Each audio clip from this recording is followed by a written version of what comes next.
할렐루야. 오늘도 수요 예배 가운데 함께 오신 여러분들을 주님의 이름으로 축복합니다.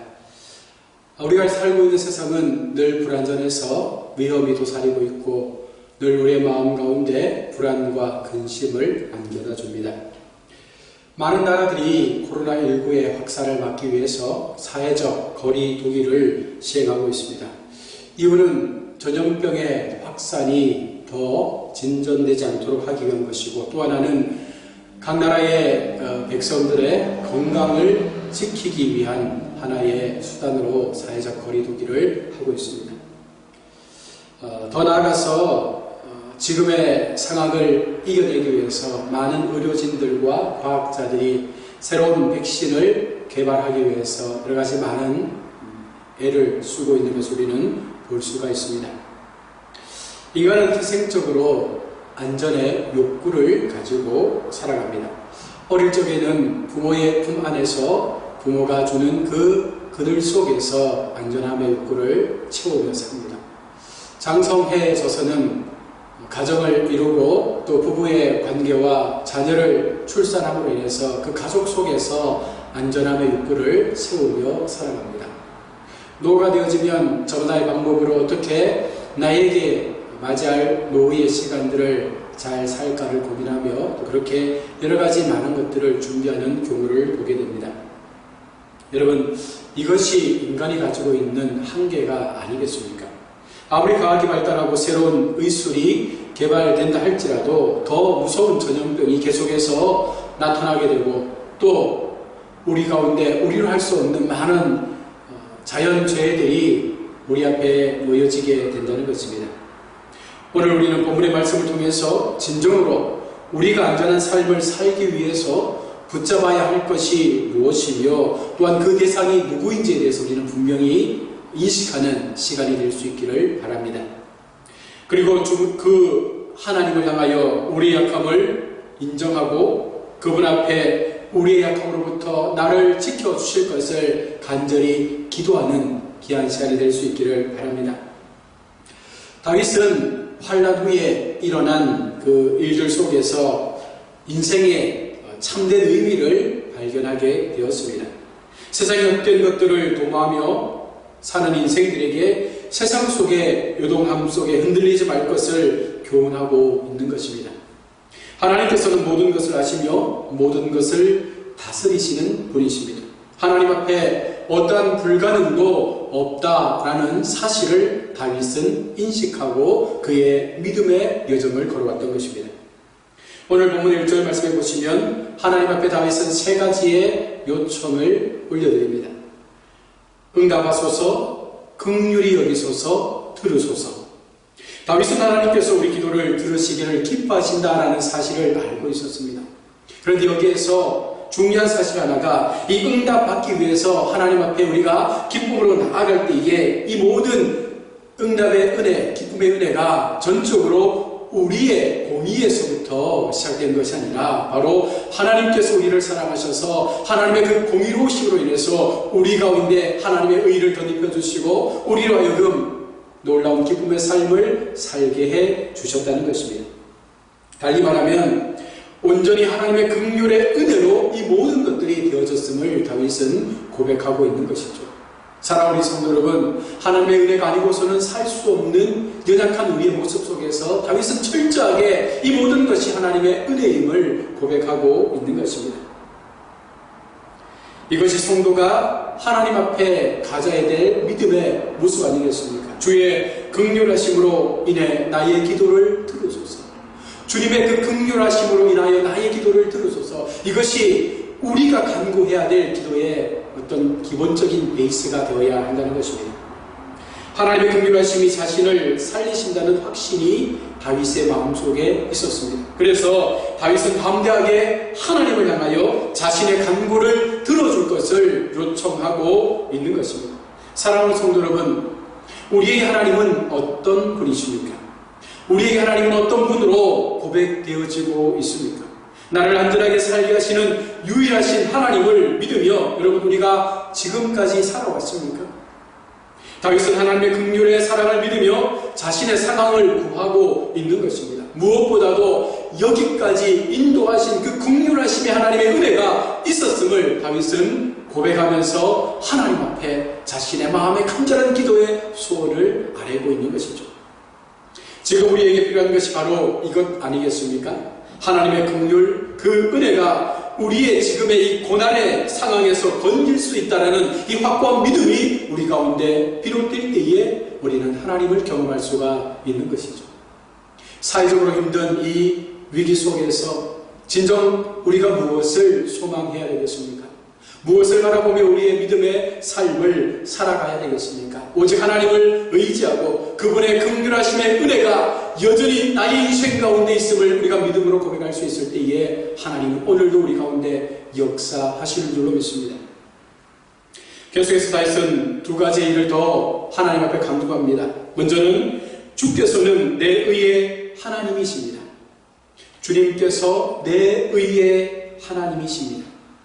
주는 의의 하나님이실 뿐만 아니라 나로 하여금 의로운 생각을 하도록 만드는 주관자이시며 또 주의 은혜로 말미암아 내 안에 선한 것들을 만들어 가시는 분이시고 또한 나를 의로운 사람으로 만드신 분이 하나님이라는 것이죠. 달리 말하면 내가 의로워서가 아니라 내가 잘나서가 아니라 내 신앙의 삶이 하나님 앞에 무언가 좀 많은 것을 드려서 내가 하나님 앞에 그런 기도의 응답을 받는 것이 아니라 전적으로 하나님께서 의로우시기 때문에 하나님의 그 의로우심이 나로 하여금 하나님의 자녀로서의 삶으로 나아갈 수 있는 길을 만드셨음을 다윗은 고백하고 있는 것입니다.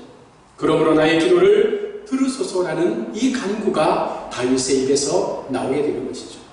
사랑하는 우리 믿음의 성도 여러분, 하나님의 의가 우리를 살게 했습니다. 내 의가 아닙니다. 나의 잘남이 아닙니다. 하나님 앞에 전적으로 신뢰하는 우리의 이 연약한 고백 속에 하나님이 찾아오셔서 내가 너를 의롭다 불러주시는 그 칭의로운 하나님의 부르심 앞에 우리가 의롭게 세워진 것입니다. 결국 우리는 하나님에 의해서만 의로워질 수 있는 존재이죠. 내가 아무리 노력한다고, 내가 아무리 애를 쓴다고 되는 것이 아니라는 것입니다. 하나님의 전적인 그 은혜의 사랑이 우리 가운데 임할 때 우리는 의롭다 부름을 받게 되는 것입니다. 모든 만물의 주관자로서 주님의 은혜 안에 가장 선한 것이 나타남을 바라본 다윗이 오늘 우리에게 이와 같은 고백을 통해서 하나님의 의로움을 나타내도록 간구하기를 원하고 있다는 것입니다. 다른 또 하나는 이전에 주께서 곤란 중에 있는 나를 너그럽게 하셨다는 것이죠. 달리 말하면 다윗이 지금 경험하고 있는 그 하나님께서 지금 다윗의 편에 서 계시는 분이 아니라 그 전에도 계셨고 지금도 계시고 앞으로 살아가야 될 모든 인생 속에 다윗이 경험했던 그 하나님이 여전히 다윗의 인생을 붙잡고 있다는 그 확신 속에서 다윗은 기도하고 있는 것입니다. 주께서 전에도 행하셨사오니 앞으로도 하시지 않겠습니까? 이는 주님께서 하나님이시며 변치 않으시는 약속에 신실하신 그 하나님의 도움을 바라보는 다윗의 고백인 것이죠. 사랑하는 성도 여러분, 바로 이것이 다윗을 변화시켰습니다. 바로 이것이 오늘 우리의 인생을 변화시킬 수 있는 것입니다. 과거의 하나님, 현재의 하나님, 미래의 하나님, 여전히 동일하게 나의 삶을 붙잡고 계시는 그 하나님 앞에 우리가 나아갈 수 있다면, 그 하나님을 의지하고 믿음으로 고백할 수 있다면 그 하나님의 은혜가 나의 삶을 바꾸고 나의 인생의 뚜렷한 비전과 목적들을 만들어가게 한다는 것입니다. 다윗은 우리 인생들에게 분명히 말씀하고 있습니다. 모든 것이 하나님의 선한 주권 속에 이루어져 왔음을 다윗은 고백하고 있는 것입니다. 이후의 인생도 하나님의 그 주권 속에서, 하나님의 놀라운 인도하심 속에서 우리를 통하여 세워져 가실 것임을 우리는 분명히 기억해야 하는 것입니다. 하나님이 나의 도우심입니다. 여러분 믿으십니까? 하나님이 나의 도움이십니다. 그러하기에 오늘도 그 도움 되시는 하나님을 의지하며 이 시간 주님 앞에 나의 간절한 기도를 들으소서 우리가 주님 앞에 요청할 수 있는 것이죠. 이제 다윗은 인생들 앞에서 오히려 당당하게 그들을 꾸짖는 상황으로 바뀌어져 갑니다. 2절과 5절을 향해서 다윗은 인생들에게 하나님 주신 그 마음을 가지고 그들을 권고하며 그들의 잘못을 책망하고 있습니다. 1절에 언급한 그 믿음을 근거로 해서 자기를 대적하는 자들을 오히려 꾸짖고 그들에게 하나님 앞으로 나아오기를 간절히 구하고 있는 것입니다. 여러분, 어떻게 다윗이 이와 같은 용기를 가질 수 있게 된 것입니까? 먼저는 신앙의 힘에 기인한 자부심이라고 볼 수 있습니다. 믿음의 뿌리를 굳게 내린 다윗은 날마다의 삶 속에서 그 하나님을 향한 신앙의 모습들이 변치 않았다는 것이죠. 순간마다 때마다 시마다 하나님을 향하여 부르짖었고 어렵고 힘든 상황 속에서 하나님을 찾았지만 그는 평안할 때에도 하나님의 은혜 속에 거하며 하나님을 의지했던 다윗의 그 한결같았던 믿음 때문에 다윗은 오늘 담대함으로 하나님의 그 약속을 의지하고 하나님의 그 능력을 부여잡고 그들 가운데 담대한 용기의 고백을 행할 수가 있었던 것입니다. 오늘날 그리스도인들이 불의 앞에서 비록 우리가 연약할지라도 하나님의 강함을 통하여 그들에게 정의를 부르짖을 수 있는 믿음의 바른 소리를 선포할 수 있는 이런 역사가 나타나야 될 줄로 믿습니다. 또한 다윗은 하나님께서 자신을 도우시리라는 확신을 가지고 살았습니다. 다윗이 믿는 분은 우리 모든 것들을 바꾸실 수 있는, 우리의 모든 상황을 바꾸실 수 있는 그와 같은 은혜로우신 하나님, 능력의 하나님, 바로 다윗이 믿는 하나님이었습니다. 그것이 오늘 우리에게도 용기의 근원이 될 것입니다. 나를 세우시고 나를 붙잡고 계시는 그 하나님이 어떤 분이신가? 내가 믿는 하나님의 그 근원이 과연 무엇인가? 우리가 분명히 고백할 수 있다면 우리는 하나님을 향하여 더 담대한 믿음의 역사를 만들어갈 수가 있는 것입니다. 하나님이 나를 도우시는데 우리가 무엇을 두려워하겠습니까? 하나님의 도우심이 우리를 붙잡고 계시는데 우리가 무엇을 두려워하겠습니까?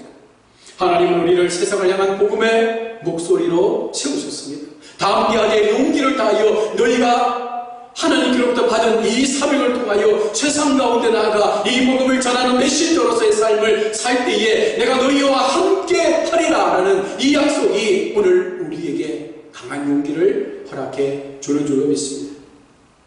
용기를 얻은 다윗의 담대함을 보십시오. 오늘 본문 4절에 너희는 떨며 범죄하지 말고 너희는 떨며 잠잠히 있을지어다.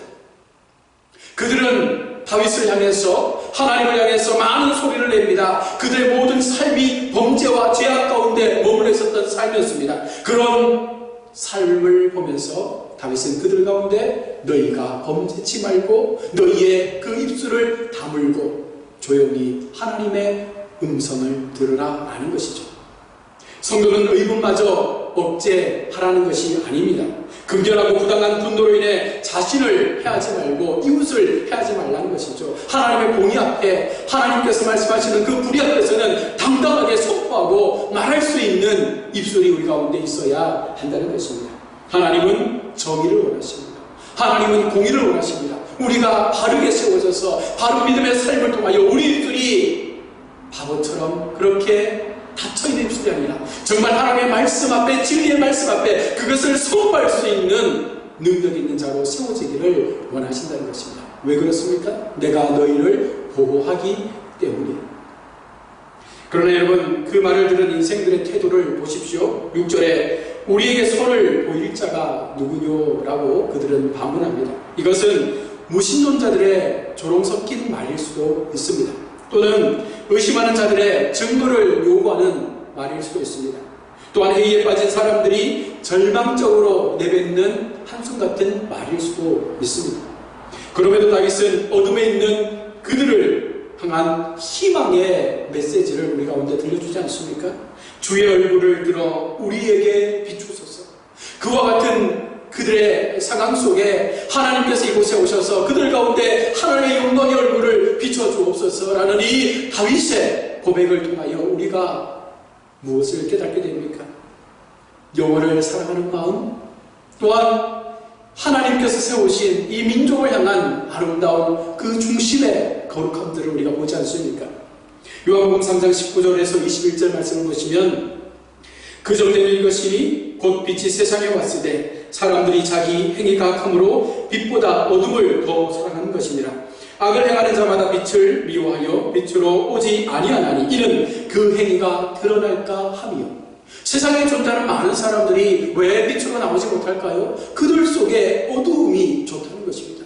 그들이 지었던 죄의 모습들, 죄의 습성들이 드러날까 두렵다는 것이죠. 그러나 주님 앞에 세워져서 주님의 그 영광의 빛 앞에 자신의 실체가 드러나게 될 때에 내가 정말로 하나님 앞에 죄인이었구나. 나의 낱낱이 밝혀지는 그 인생의 모습들이 나타날 수 있다면 우리는 더 한 걸음 하나님 앞에 가까이 나갈 수 있는 은혜를 경험하게 되지 않겠습니까? 빛 대신 주님의 얼굴 우리가 바라볼 수 있을 때 우리는 그 속에서 하나님께서 나를 향하여 베푸신 그 용서의 은혜를 경험하게 되는 것이죠. 다윗은 지금 그것을 요청하는 것입니다. 하나님의 영광빛을 그들 가운데 비추어 주옵소서. 하나님께서 그들에게, 인생들에게 손을 보일 자가 누구냐라고 묻는 그들의 조롱 섞인 그들의 입술 속에 하나님의 영광을 보여주셔서 그들로 하여금 무엇이 선이고 무엇이 공의인지를 깨닫도록 해달라는 것입니다. 우리 인생들은 죄 가운데 있어서 자신의 죄악을 보지 못합니다. 그러나 빛이 오시면 그 행위가 드러나게 되고 결국 자신의 진짜 모습을 보게 되는 것입니다. 그러하기에 다윗은 빛으로 오신 그 주님이 그들 가운데 임하셔서 그 영광의 빛을 보여주기를 원하고 있다는 것입니다. 계속해서 다윗은 진정한 기쁨이 무엇인지를 고백하고 있습니다. 환난과 어려움 속에서, 고난 속에서 하나님을 의지하고 하나님 앞에 간절한 기도를 올려드리면서 그 속에 받은 하나님의 은혜가 무엇이었습니까? 참된 기쁨이 이것이다 라는 고백을 다윗은 하고 있는 것이죠. 다윗은 주님께서 내 마음속에 두신 그 기쁨이 물질로 인한 풍성함에서 오는 기쁨이 아니라 하나님이 주시는 그 영적 풍성함 속에서 내 마음을 만지시고 내 마음을 주장하시는 그 하나님의 사랑하심이 나를 붙잡고 있다는 그 사실 속에서 다윗은 철저한 기쁨의 진리를 깨닫게 된 것입니다. 요한복음 15장 11절 말씀에 내가 이것을 너희에게 이름은 내 기쁨이 너희 안에 있어 너희 기쁨을 충만하게 하려 함이라. 여러분, 하나님 앞에 참된 기쁨을 얻기 위해서는, 주님이 내게 주시는 그 기쁨을 얻기 위해서는 바로 주님이 우리 안에 거함으로 말미암아 그 주님의 거하심을 통하여 내 심령의 모든 것들이 변화되어지고 내 속에 있었던 모든 악하고 더러웠던 그 욕망들이 사라지게 될 때에 그 빗자리를 주님의 마음으로 품을 수 있을 때에 진정한 기쁨의 은혜를 갖게 된다는 것입니다. 요한복음 14장 27절 말씀을 보십시오. 평안을 너희에게 끼치노니 곧 나의 평안을 너희에게 주노라. 내가 너희에게 주는 것은 세상이 주는 것과 같이 아니하니라. 너희는 마음에 근심하지 말고 두려워하지 말라. 하나님의 평안이 임하면 결코 우리가 인생 속에서 두려워하거나 떨만한 일들이 일어난다 할지라도 우리는 그와 같은 상황 앞에 우리의 마음이 흔들리지 않게 된다는 것입니다. 우리는 우리의 일상적 삶 속에서 조금만 즐거워도 기뻐하게 되고 또 조금만 힘든 상황이 닥치면 우리는 낙담하는 그런 감정의 변화가 쉬운 인생의 모습을 가지고 살아갑니다. 그러나 하나님께서 주시는 그 평안과 기쁨은 어떤 상황과 어떤 감정 속에서도 변치 않는 꾸준하게 우리를 기쁨으로 인도할 수 있는 참된 평안임을 오늘 다윗은 고백하면서 우리가 바로 그와 같은 인생의 삶을 살아갈 것을 말씀하고 있는 것입니다. 여러분, 지금 세상은 코로나19로 인해서 참으로 어렵고 힘든 위기 속에 놓여 있습니다. 무엇 하나 넉넉하지 못합니다. 경제가 힘든 지경으로 내달리고 있습니다. 많은 사람들이 그 경제의 위기 때문에 어떤 나라들은 가난으로 인해서, 기근으로 인해서 죽어가는 사람들도 있다고 합니다. 하나님께서 오늘 우리에게 이 지구촌에 이와 같은 전염병을 주신 그 이유를 우리가 다시 한번 기억하면서 무엇을 해야 되겠습니까? 하나님 앞에 돌아와 하나님의 영광빛이 이 땅 가운데 비추기를 바라보며 하나님께서 이 땅의 모든 전염병과 재앙들을 도말하여 주셔서 다시 한번 이 민족 속에, 이 지구촌 속에 하나님의 거룩한 공의가 회복되어져서 하나님의 다스리는 통치 은혜가 임할 수 있도록 우리가 간구해야 되지 않겠습니까? 먼저 믿은 그리스도인들이, 먼저 세워진 믿음의 공동체 교회들이 그 역할을 감당해야 되지 않겠습니까? 요즘 언론이나 주변의 소식을 들어보면 많은 크고 작은 교회들이 이 일에 동참하고 있다고 합니다. 십시일반 헌금을 모아서 더 어려운 교회들에게 도와주고 또 노숙인들에게 식사를 제공해주고 많은 사람들 향해서 하나님의 이름으로 베푸는 그 놀라운 은혜의 사람들이 어쩌면 하나님께서 우리 가운데 지금 이 시대에 요청하시는 진정한 복음의 역사가 아닐까 생각해 봅니다. 말씀을 맺겠습니다. 사랑하는 성도 여러분, 하나님께서 우리와 동행하시면 오늘 8절의 말씀처럼 우리가 평안히 눕고 자는 삶을 살 수 있게 되는 것입니다. 하나님께서 우리의 인생 가운데 함께 하시면, 우리를 붙잡고 계시면 우리는 언제나 평안히 눕기도 하고 평안히 잠을 잘 수 있는 그런 은혜의 삶을 살아가게 되는 것이죠. 그래서 마지막 절에 뭐라고 말씀합니까? 나를 안전하게 살게 하시는 이는 오직 여호와이십니다. 나를 안전하게 살게 하시는 이는 오직 여호와이십니다. 이 믿음의 고백이 오늘 우리 속에 함께 일어날 수 있기를 축원합니다. 하나님께서 우리와 함께 하실 때, 하나님께서 우리를 붙잡고 계실 때, 하나님께서 우리의 마음 가운데 믿음의 용기를 주실 때, 우리가 넉넉히 지금의 상황들을 이길 수 있는 은혜 앞에 세워지게 됨을 우리가 믿음으로 고백하고, 다시 한번 용기 내어 이 땅의 모든 교회들이, 이 민족의 모든 그리스도인들이 힘을 합하여 이 국난을 함께 극복해 갈 수 있는 놀라운 역사, 놀라운 자리에 우리 모두 함께 나아갈 수 있기를 주님의 이름으로 축원합니다.